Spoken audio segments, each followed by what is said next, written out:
Ow!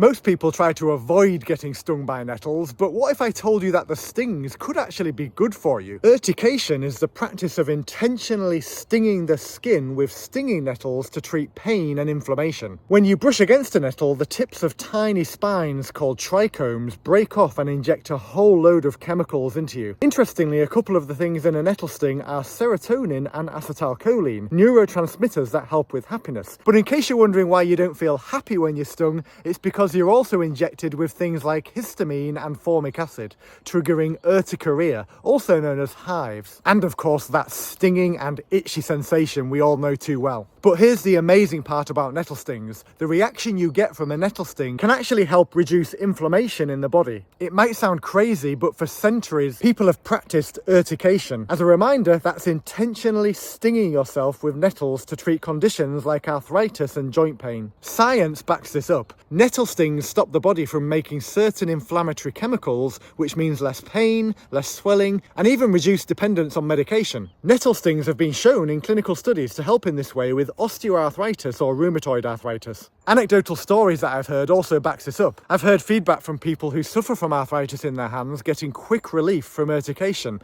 and even someone who said that being stung on their hands by nettles relieved their symptoms of arthritis, even though their arthritis wasn't even in the area that was being stung. Now, some people cynically claim that it works because the nettle sting pain takes your mind off pain elsewhere in the body. But to reiterate, there genuinely is more to it than that, and the stings do have an effect beyond just that. Another interesting story that I've heard is from a man called Goran Pavlovich who suffered from terrible hay fever. And he posted on Facebook a few years ago about how a man told him to pick a bunch of nettles as soon as spring starts and to sting himself with them and to repeat that once a week until autumn to help treat the hay fever. Goran went on to say, and I quote now, "Apparently this would make my immune system concentrate on nettles and forget about the pollen. To my wife's horror and the amusement of the fellow walkers in parks and forests, I soon started the therapy. This is my hand in the nettles bush, and lo and behold, it worked. I haven't had any problems with pollen for 3 years now." So next time you get stung, don't just think of it as a nuisance and a pain, think of it as nature's own anti-inflammatory.